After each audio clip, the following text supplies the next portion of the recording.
Hmm. Hello everyone, welcome to our channel. In today's video we are going to discuss membrane structure. आज की video में हम लोग membrane structure को discuss करेंगे. लास्ट वीडियो में हम लोगों ने मेम्ब्रेन स्ट्रक्चर में मेम्ब्रेन लिपिड्स के बारे में देखा था.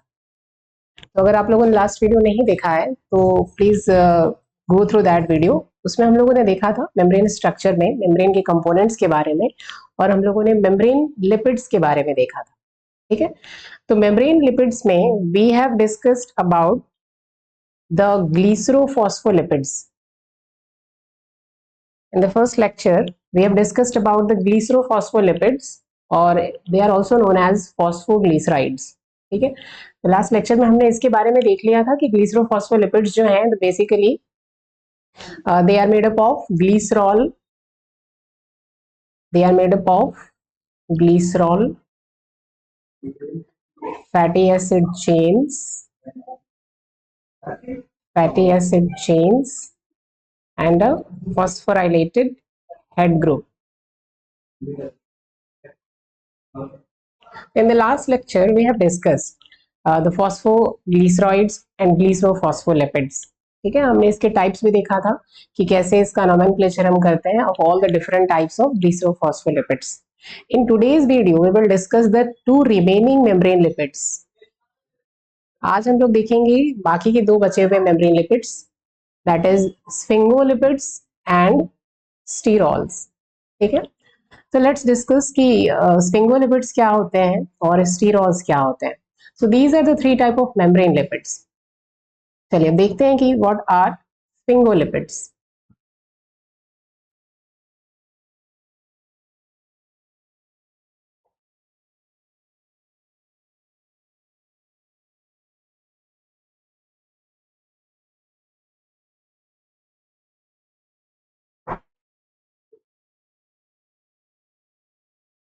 So there are two common example. The most common ones are sphingomyelins and glycosphingolipids.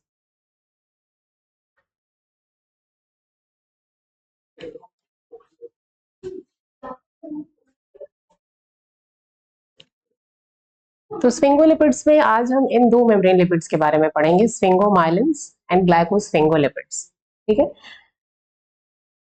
चलिए तो अब स्फिंगोलिपिड्स के पहले हम कंपोनेंट्स की बात करते हैं. जैसे हमने ग्लिसरोफॉस्फोलिपिड्स में देखा था कि a glycerophospholipid is made up of these three glycerol backbone, two fatty acid chains and one phosphorylated head group.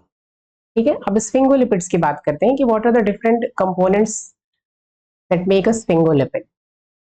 So basically this sphingolipid is made up of, first is sphingosine backbone. The backbone here would be of sphingosine. तो यहाँ backbone जो होगा glycerol की जगह sphingosine का backbone होगा. The second is phosphorylated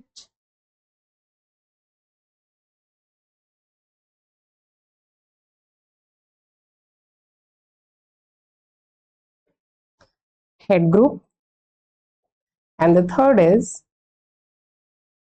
two hydrocarbon chains. Okay, so these three are the components of a sphingolipid. अब देखिए डिफरेंस की अगर बात करें तो ग्लिसरोफॉस्फोलिपिड के स्ट्रक्चर में वी हैव डिस्कस्ड कि ग्लिसरॉल का बैकबोन होता है आपका, दो फैटी एसिड चेन्स अटैच होती है फर्स्ट और सेकंड कार्बन ग्लिसरॉल से एंड थर्ड कार्बन से फॉस्फोराइलेटेड हेड ग्रुप अटैच होता है. ठीक है, अब हम देखते हैं कि यहाँ पे जो स्फिंगोलिपिड है यहाँ पे स्फिंगोसिन की बैकबोन होगी in place of the glycerol backbone. अब sphingosine basically is an amino alcohol. ठीक है, देखिए second component is the phosphorylated head group, third is two hydrocarbon chains. So let us discuss a little bit about the structure of sphingolipids.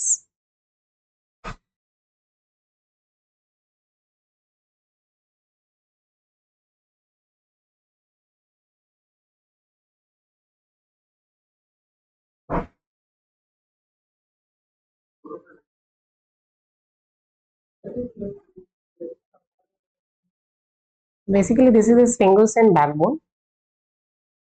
This is one hydrocarbon chain और इससे attach होगा एक आपका fatty acid chain, then one phosphate group,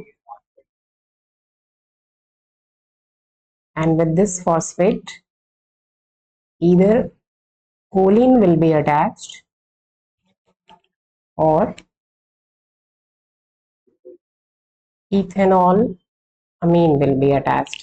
ठीक है, तो this is the common structure. तो basically इसमें अभी आपको क्या देखना है कि sphingosine, this is the sphingosine का बैकबोन. अब स्फिंगोसिन में एक आपका हाइड्रोकार्बन चेन प्रेजेंट होता है. तो स्फिंगोस लिपिड्स में आपके दो हाइड्रोकार्बन चेन्स होते हैं. एक हाइड्रोकार्बन चेन जो होगा वो स्फिंगोसिन बैकबोन का ही पार्ट होता है. एक आपकी फैटी एसिड चेन अटैच होती है, एक आपका फॉस्फेट ग्रुप अटैच होता है. ठीक है, जैसे हमने ग्लिसरोफॉस्फोलिपिड्स में देखा था कि फॉस्फेट ग्रुप जो है वो फर्दर अल्कोहल से अटैच होता है, जैसे कि कोलिन, इथेनॉलमीन, इनोसिटॉल, ग्लिसरॉल, ये सब हमने ग्लिसरोफॉस्फोलिपिड्स में देखा था. अगर स्फिंगोलिपिड्स की बात करें तो phosphate is only attached to either choline or ethanolamine. ठीक है, the difference you must remember. Sometimes आप लोगों को एग्जाम में पूछता है कि which type of which specific कि कौन सा alcohol will be attached to the phosphate of sphingolipid and glycerophospholipid. Remember only choline and ethanolamine. जब हमने glycerophospholipids देखा था तो उसमें phosphate से apart from choline and ethanolamine there were some other alcohols जैसे कि glycerol, inositol, सीरीन, बट यहाँ पे ये सिर्फ दो अटैच होंगे.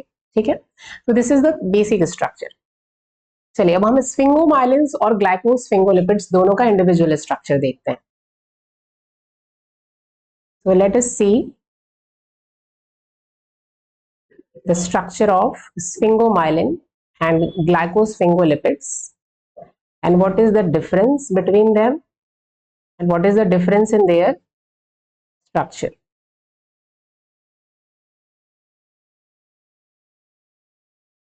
तो फर्स्ट ऑफ ऑल हम लोग देखते हैं कि स्फिंगोमाइलिन का स्ट्रक्चर क्या होता है. स्फिंगोसिन का बैकबोन, तो पहले हम लोग देखते हैं कि स्फिंगोसिन का backbone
okay, so this is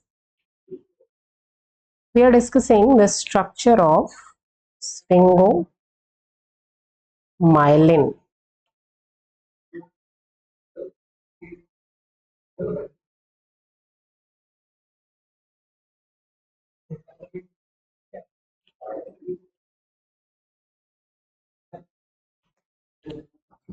तो यस, अभी मैंने आप लोगों को बताया कि स्फिंगोलिपिड्स, जैसे स्फिंगोलिपिड्स के बेसिक कंपोनेंट्स क्या होते हैं. एक स्फिंगोसिन का बैकबोन होता है, दो हाइड्रोकार्बन चेन्स होती हैं और एक आपका फॉस्फेट ग्रुप होता है जो कोलिन या इथेनॉल एमीन से अटैच होता है. अब चलिए इस स्ट्रक्चर को हम थोड़ा डाइसेक्ट करके देखते हैं कि इसमें ये सारे कंपोनेंट्स कहाँ पे प्रेजेंट है.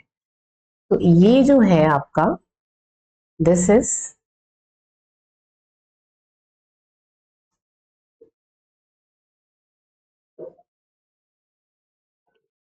Your sphingosine backbone. So this is the sphingosine backbone. ठीक है, the second component of a sphingolipid is the phosphate group. तो ये है आपका phosphate group. ओके, और क्या देखा था हमने कि phosphate group जो है वो आपका या तो कोलिन से या इथेनॉल एमीन से अटैच होता है. तो ये क्या है आपका, this is the choline. Okay, one, there is a mistake. Okay.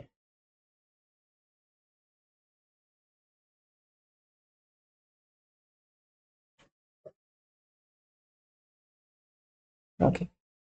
So this is the phosphate group and this is the structure of choline. ठीक है, अब फैटी एसिड चेन एक कंपोनेंट और देखा था हमने, फैटी एसिड चेन. तो in the last lecture I told you कि कैसे लिखते हो आप, अगर एक फैटी एसिड को इंडिकेट करना है आपको तो fatty acids are represented with this formula RCOH. अब इसमें RCOH क्या है? COH आपका एक टर्मिनल, फैटी एसिड को हम ऐसे लिखते हैं. ठीक है, COH कार्बोक्सिलिक एसिड ग्रुप और R आपका हाइड्रोकार्बन चेन होता है. तो यहाँ पे देखिए ये क्या है, हो गया आपका, ये हो गया आपका fatty acid chain.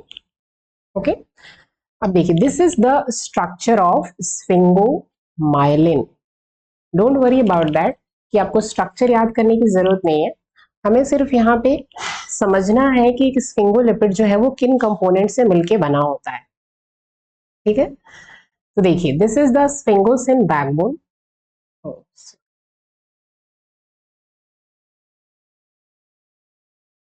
So this is the sphingosine backbone.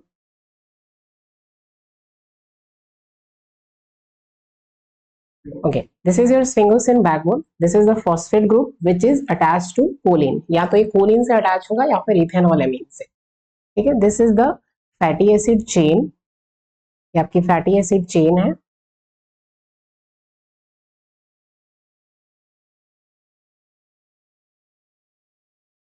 Here we have the fatty acid chain. Okay, this is your fatty acid chain. ठीक है, अभी सारे कंपोनेंट्स आप इस स्ट्रक्चर में देख सकते हो. This is the structure of sphingomyelin.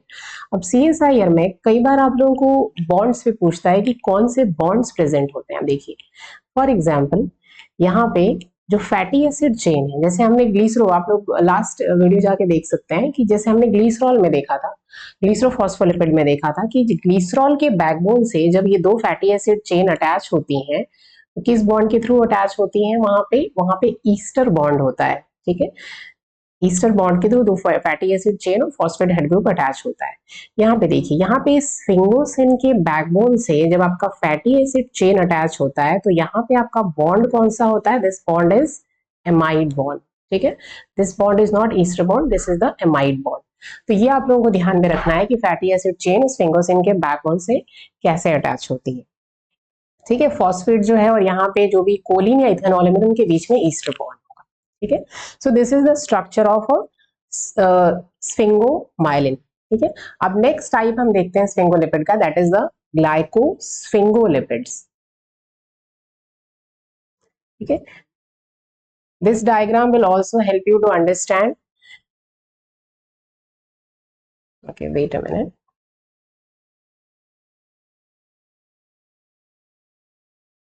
अब देखिए ग्लाइकोस्फिंगोलिपिड्स की अगर बात करें तो कुछ चीजें कॉमन होंगी जो स्फिंगोमाइलिन में प्रेजेंट थी. तो इसी स्ट्रक्चर को हम लोग मॉडिफाई करके समझते हैं कि ग्लाइकोस्फिंगोलिपिड, what will be the structure of a glycosphingolipid.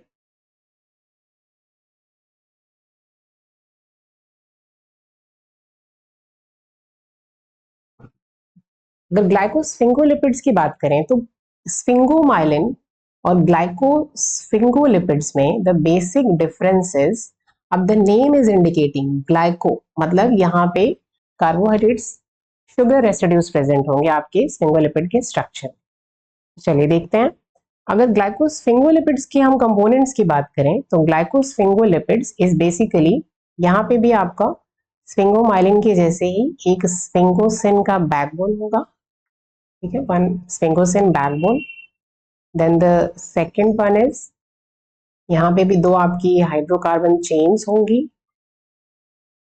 To hydrocarbon chains will be there. Okay, and the third one is, यहाँ पे जो थर्ड कंपोनेंट है that will be different. Glycosphingolipids में फॉस्फेट हेड ग्रुप की जगह यहाँ पे होता है आपका sugar residues. So this is the difference. In place of phosphorylated head group, glycosphingolipids में आपके शुगर रेसिड्यूज प्रेजेंट होंगे। अब देखते हैं कि इसी स्ट्रक्चर में हमने स्फिंगोमाइलिन का स्ट्रक्चर देखा था। तो स्फिंगोसिन की बैकबोन जैसे स्फिंगोमाइलिन में प्रेजेंट थी, backbone as it is present होगी। 2 हाइड्रोकार्बन चेन्स, तो आपको ध्यान रखना है कि जो 2 हाइड्रोकार्बन चेन्स कहाँ पे होती हैं, ये एक हाइड्रोकार्बन चेन जो है आपके स्फिंगोसिन बैकबोन का ही पार्ट है, ठीक है। और जो दूसरा हाइड्रोकार्बन चेन है वो ये फैटी एसिड का, ठीक है। अब देखते हैं कि यहाँ पे शुगर रेसिड्यू कहाँ पे अटैच होता है।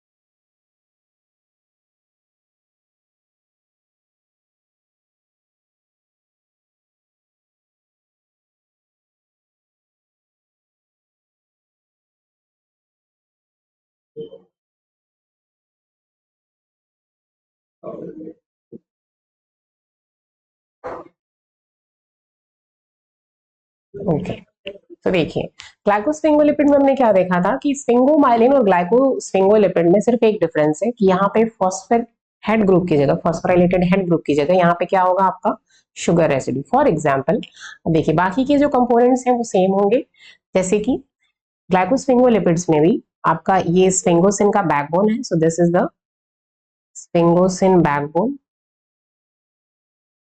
स्फिंगोसिन, ये पूरा आपका स्फिंगोसिन का बैकबोन है।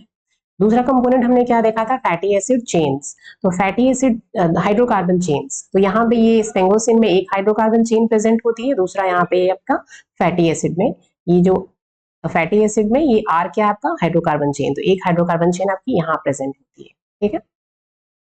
अब जो थर्ड कंपोनेंट है, जैसे स्फिंगोमाइलिन में यहाँ पे अटैच था आपका फॉस्फेट और उससे या तो कोलिन अटैच होता है या फिर इथेनॉल, लेकिन यहाँ पे ग्लाइकोस्फिंगोलिपिड में इन place of that phosphorylated head group sugar residue is attach, और ये कौन सा रेसिड्यू है आपका गैलेक्टोज, ठीक है, मोनोसैकेराइड शुगर। अब इसको आप कहोगे ग्लाइकोस्फिंगोलिपिड, और इस ग्लाइकोस्फिंगोलिपिड का नाम क्या होगा, गैलेक्टो सेरिब्रोसाइड, ठीक है।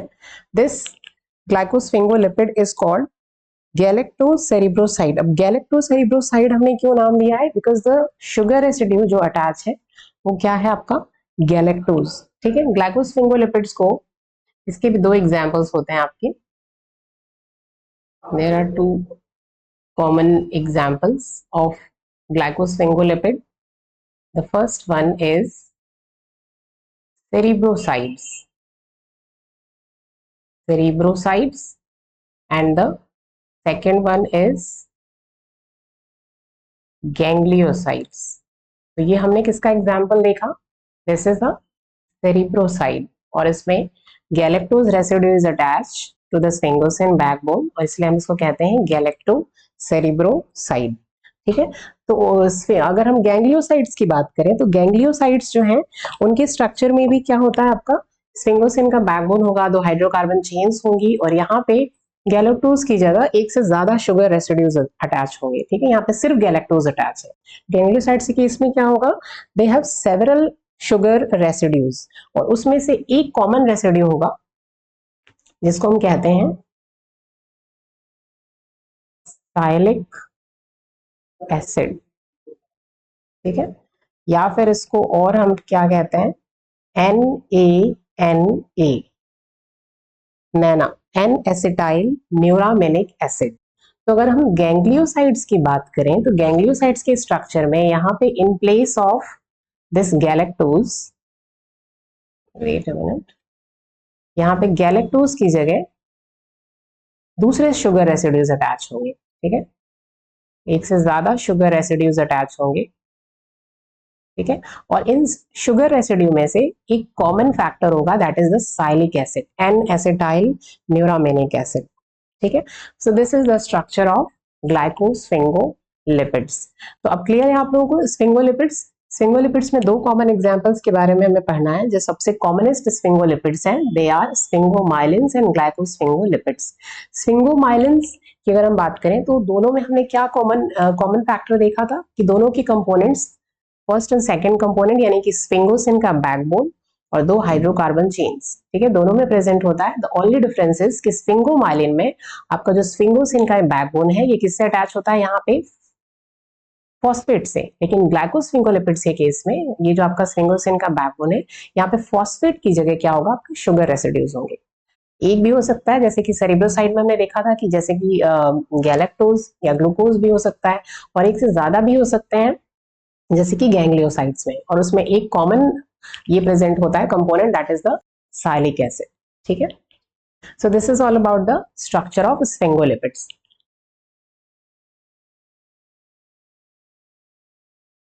चलिए यहाँ पे कुछ कॉमन हम एग्जांपल्स देख लेते हैं, जैसे कि ये क्या है आपके ग्लाइकोलिपिड्स, ठीक है, इनको ग्लाइकोस्फिंगोलिपिड्स या you can also say glycolipids in short, okay. ये वही स्ट्रक्चर है जैसे यहाँ पे गैलेक्टोसेरिब्रोसाइड है आपका, जीएम गैंग्लियोसाइड है, and this is the structure of sialic acid और NANA, this is the structure of sialic acid, the sugar residue जिसको हमने देखा था यहाँ पे अभी। So this is the galactocerebroside. अब गैलेक्टोसेरिब्रोसाइड में ये वही स्ट्रक्चर है, थोड़ा सा मॉडिफाइड फॉर्म है कि यहाँ पे आपका ये स्फिंगोसिन का बैकबोन है और यहाँ पे स्फिंगोसिन के बैकबोन से ये क्या है आपका, ये GAL दैट इज गैलेक्टोज, ये शॉर्ट फॉर्म है गैलेक्टोज का, दिस इज द गैलेक्टोज, ये वही आपका स्फिंगोसिन का बैकबोन और ये आपकी फैटी एसिड टेल, ठीक है। ये CO ये हमने देखा था R1 CO, ये आपका फैटी एसिड, ये स्फिंगोसिन का backbone, and this is the galactose, this is known as galactocerebroside, ठीक है। The another glycosphingolipid is here ganglioside. तो गैंग्लियोसाइड में जैसे मैंने आपसे क्या कहा था, एक से ज्यादा शुगर रेसिड्यूज अटैच होंगे, ये आपका फैटी एसिड टेल है, ठीक है, ये स्फिंगोसिन का बैकबोन, उसमें एक हाइड्रोकार्बन चेन प्रेजेंट होती है, and this is the carbohydrate part, यहाँ पे एक से ज्यादा शुगर रेसिड्यूज अटैच होते हैं। तो आप देख सकते हैं सेरिब्रोसाइड और गैंग्लियोसाइड में, जैसे यहाँ गैलेक्टोसेरिब्रोसाइड में there is only one sugar residue that is galactose, और गैंग्लियोसाइड के केस में दिस इज ग्लूकोज, ठीक है, this is galactose, okay, this is also an amino sugar N acetyl galactosamine, ठीक है, N acetyl galactosamine, this is galactose, and one common factor जिसको हमने क्या कहा था, NaNA या फिर साइलिक एसिड, ठीक है, this is sialic acid, this is the structure of sialic acid. You don't have to remember all the structures, you just have to understand कि किस तरीके से कौन से कंपोनेंट कैसे एक दूसरे से अटैच होते हैं, ठीक है। तो this is all about the structure of the second membrane lipid that is the sphingolipids, okay. तो मेम्ब्रेन लिपिड्स में हमने देख लिया कि ग्लीसरोफॉस्फोलिपिड्स क्या है, स्फिंगोलिपिड्स क्या है। The third type of membrane lipid is स्टीरॉल,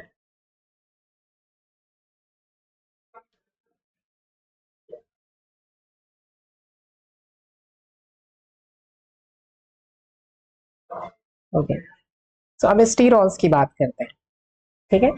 स्टीरॉल्स are also important constituent of plasma membrane, ठीक है।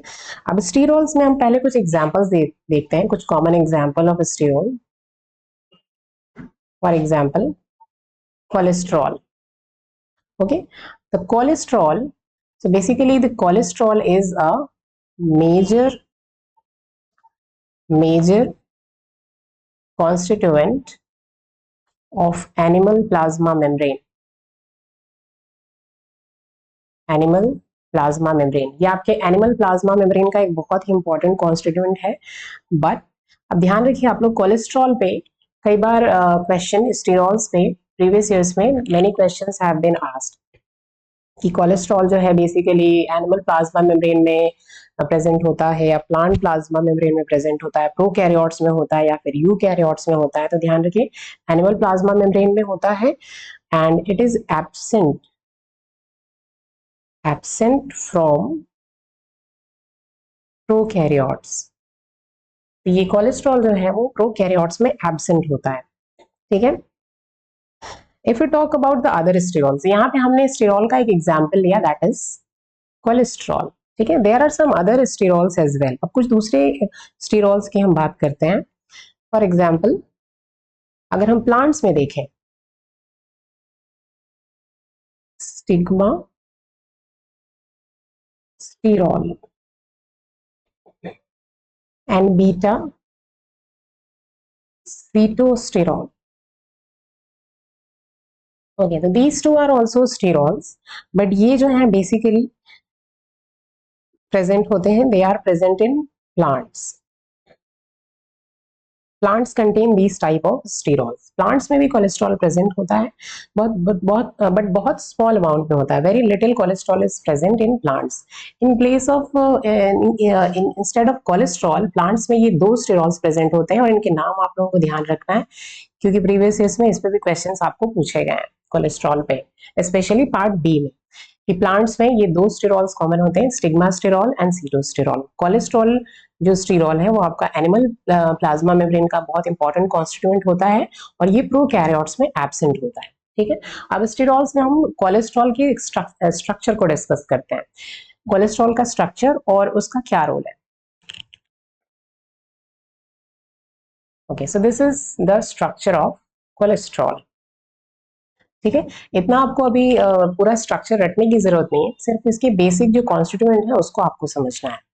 So if you talk about the structure of cholesterol, तो बेसिकली ये 27 कार्बन होता है, इसमें 27 कार्बन एटम्स होते हैं। ठीक है, अभी आपको सिर्फ बेसिक इसके कंपोनेंट्स को समझना है कि what is there in a cholesterol. तो इसके अगर हम स्ट्रक्चर की बात करें तो इसका स्ट्रक्चर थोड़ा यूनिक होता है। अब इसमें देखिए, यहाँ पे this part of the cholesterol, ये आपकी क्या है, ये आपका हाइड्रोकार्बन टेल है। This is the hydrocarbon tail. Okay, this is the hydrocarbon tail. यहाँ पे आपकी ये 4 रिंग्स प्रेजेंट होती हैं, these are the 4 rings, is called the central sterol nucleus. These are the 4 hydrocarbon rings, or the third part is this. ठीक है, this is the hydroxyl group. Okay, so ये 3 components होते हैं। आपका ये 27 carbon compound होता है cholesterol. This is the structure of cholesterol. This is a 27 carbon compound, and these are the 3 components. This is the hydrocarbon tail, ये आपकी 4 ये हाइड्रोकार्बन रिंग्स होते हैं, which is called the central sterol nucleus. तो ये आपका hydroxyl group होता है। Okay, so this hydrocarbon tail and the central ring, ये जो आपकी हाइड्रोकार्बन टेल है और ये जो सेंट्रल रिंग है, ये दोनों क्या होते हैं आपके, non polar. Okay, non polar, ये ध्यान रखना, this is the non polar and this part is polar. ठीक है, so this part is polar, यानी कि ये पूरा आपका जो स्ट्रक्चर है कोलेस्ट्रॉल का, वो हाइड्रोफोबिक होता है, सिर्फ इस OH ग्रुप को छोड़ के, जो आपके 3rd कार्बन पे प्रेजेंट होता है। तो कोलेस्ट्रॉल के 3rd कार्बन पे प्रेजेंट जो OH ग्रुप है, दैट इज पोलर या हाइड्रोफिलिक होता है। Rest of the cholesterol structure is hydrophobic. ठीक है, ये आपको ध्यान रखना है। सो हाइड्रोफोबिक है, इसका मतलब क्या है कि they will not mix with water. तो कोलेस्ट्रॉल भी यहाँ पे क्या हो गया, इसमें हाइड्रोफिलिक पार्ट भी प्रेजेंट होता है और हाइड्रोफोबिक पार्ट भी। बेसिकली ये पूरा स्ट्रक्चर हाइड्रोफोबिक होता है, सिर्फ इस OH ग्रुप को छोड़ के, दैट इज पोलर और हाइड्रोफिलिक। जैसे देखिए, this is the polar head group, ये आपका पोलर हेड ग्रुप है, this is the polar head group. For example, अगर आप ये स्ट्रक्चर जो है इंडिकेट कर रहा है कि किस तरीके से आपका जो मेम्ब्रेन में कोलेस्ट्रॉल जो है वो फिट होता है। जैसे कि ये जो है आपकी, ये नॉन पोलर हाइड्रोकार्बन टेल है, ये इसी टेल की बात कर रहे हैं। This is the non polar hydrocarbon tail.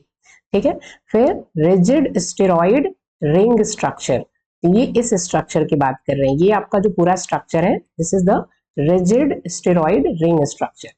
Okay, and this is the polar head group, यानी कि किसकी बात कर रहे हैं, पोलर हेड ग्रुप यानी कि OH ग्रुप, ठीक है। तो this is the structure of cholesterol. अब कोलेस्ट्रॉल की अगर हम रोल की बात करें तो cholesterol plays many role. For example ये एक इंपॉर्टेंट कॉन्स्टिट्यूएंट होता है आपके प्लाज्मा मेम्ब्रेन का। प्लाज्मा मेम्ब्रेन को ये स्टेबिलिटी प्रोवाइड करता है, फ्लूइडिटी को मेंटेन करता है। जो प्लाज्मा मेम्ब्रेन की फ्लूइडिटी है उसको रेगुलेट करने में cholesterol plays a very important role. और इस पे आपको क्वेश्चंस भी पूछे जाते हैं कि कैसे, what is the role of cholesterol in maintaining the membranes fluidity, ठीक है। इसके अलावा कोलेस्ट्रॉल जो है, जो अगर हम स्टीरॉल्स की बात करें तो this cholesterol is the important for synthesis of steroid hormone. Steroid hormone जो होते हैं जितने भी, उनके सिंथेसिस में एक बिल्डिंग ब्लॉक की तरह काम करता है। विटामिन डी के सिंथेसिस में इंपॉर्टेंट होता है, विटामिन डी के सिंथेसिस में भी इसका इंपॉर्टेंट रोल होता है, ठीक है। तो these are the some important functions of cholesterol. So this is about the third category of membrane lipid, ठीक है। तो हमने किस किस के बारे में देखा, ग्लिसरोफॉस्फोलिपिड हमने लास्ट लेक्चर में देख लिया था। आज के लेक्चर में हमने देखा कि स्फिंगोलिपिड्स क्या है। जो दो बेसिक जो सबसे कॉमनेस्ट स्फिंगोलिपिड्स है वो क्या है आपके, स्फिंगोमाइलिन और ग्लाइकोस्फिंगोलिपिड्स। उसका स्ट्रक्चर हमने देखा, ठीक है, क्या क्या कंपोनेंट्स होते हैं, इसके एग्जांपल्स। स्फिंगोमाइलिन, ये तो स्फिंगोमाइलिन और ग्लाइकोस्फिंगोलिपिड्स हमने देखा सेरिब्रोसाइड्स एंड गैंग्लियोसाइड्स, ठीक है।